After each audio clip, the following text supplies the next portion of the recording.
Well, that's the collector on the corner here. I'm back with the H Farmall deal, old rusty tractor. I'm sitting here in an old truck seat. I've drove a truck about 40 years. I put probably 1,000,000 miles sitting in truck seats. And I'm also drinking a little bit of tea like that whaling wire guy likes to do. Now, I've got this H motor turned over, fixing to take the crankshaft out of it. I done did all this preliminary stuff, pulled them gears and all that. Y'all don't need to see that. Watch and his daddy did that to them. It's the same on the H, only H is a little bit smaller. But what I wanted to show you was right here on this crankshaft. I've got these bearings up. That don't look too bad. That don't, look at that throw. If I had got this engine freed up, it'll wipe that bearing out in a heartbeat. All that crud and stuff on it. And the pistons are stuck to the piston pins are stuck in the pistons and not turning. I can't hardly move them rods. So I'm going to take these 3 main caps off and pull this crank right fast. If I can wiggle it out there. Hopefully I'll be able to.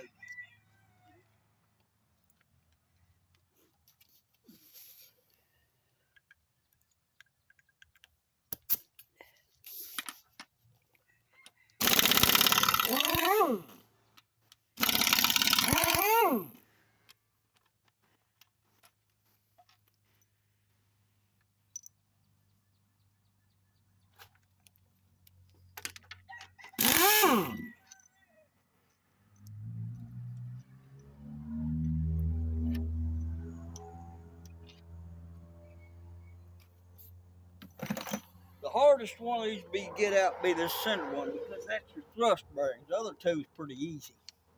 You just rock them a little. But see, there's moisture and crap under that. See? And then that groove right there. If I'd have got that freed up and got it running, I'd just circulated all that crap through that engine. It wouldn't have been any good.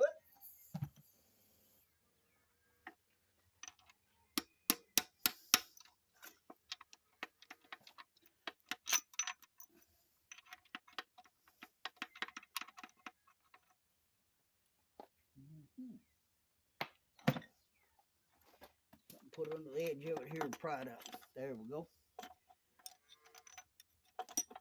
You don't want to mix these bearings and caps up.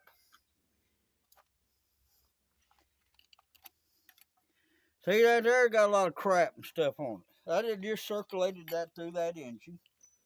I'll put this third cap over here. I gotta locate it first. Now if I can get that center main loose. I don't know. That's usually the hard one. That's the one that got thrust main. You just don't have a lot of leeway with it.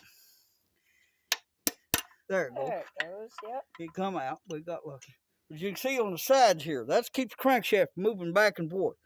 But still, there's a lot of that needs to be cleaned out there. That old crank's not that bad a shape that it can't be polished. I don't think it needs turned.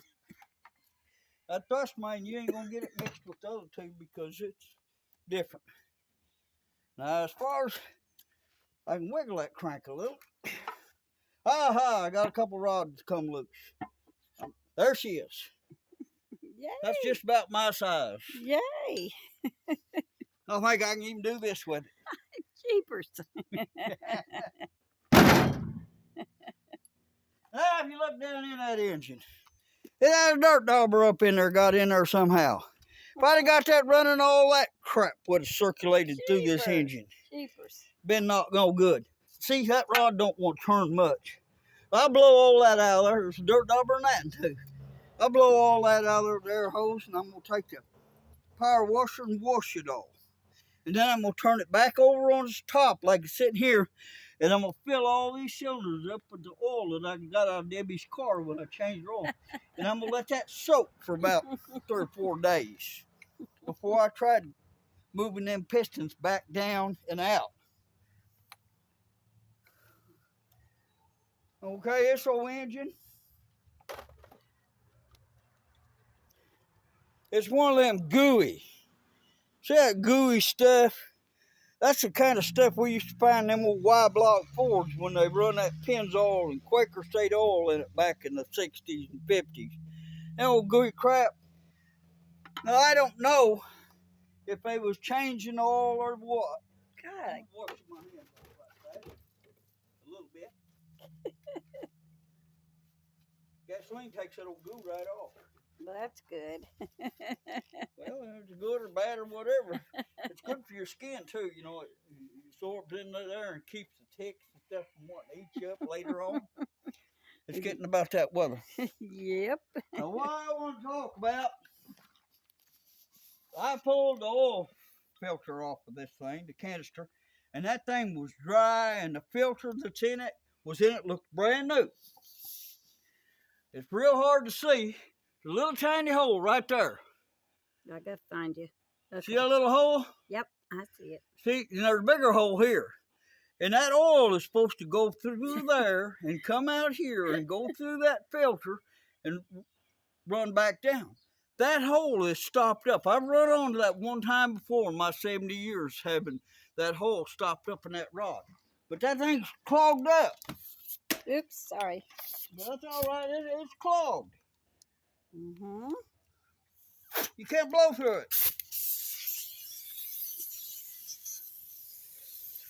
Now you're scaring me. That compressor just blew through it. Now, see, it's clogged up. That sludge something, just that little bit. I think what a fella might do, he might drill that hole out a little bit larger and that hole out a little bit larger and get a little more flow through that filter.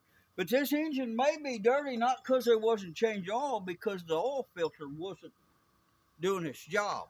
I don't know, but it's awful dirty inside and everything. But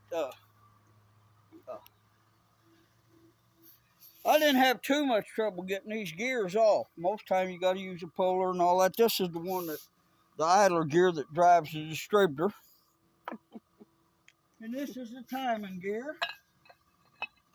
And there'll be some marks on there somewhere if you could find them behind that goo. And there's the crankshaft gear. And there's that front pulley. I didn't have no way to really get on that front pulley. I finally got behind it with a couple pickle forks. And I tapped around on it and took it pretty easy. And it just come right on off. It wasn't all that tight. But anyway, I've got her apart pretty far, except for taking them pistons out. Now, this piston here, I believe I'll be able to get it all the way out of the block without pushing from the bottom. But this in here is maybe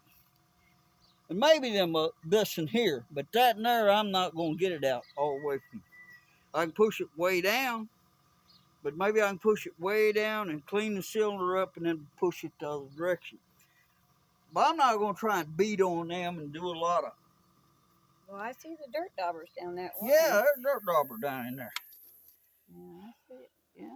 I think this is recent since I got it, because I pulled the oil pan plug out of it, and somehow it got disappeared.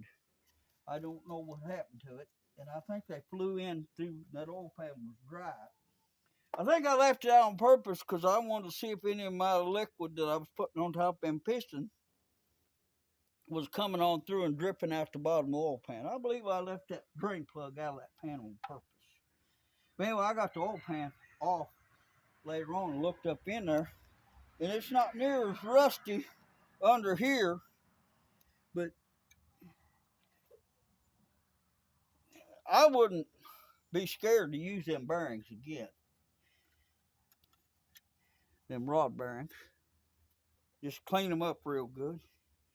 These is low RPM engine. It only turns like 1,450 RPM or something like that. It don't turn very much. And I'm not going to use it that hard anyway, so I ain't scared of that. I might have to put a new set of rings in it. I'd like to save them pistons and sleeves if I could. But anyway, got her took apart pretty good. Yeah, I got you do. pretty dirty. Yep, you always do. Yep.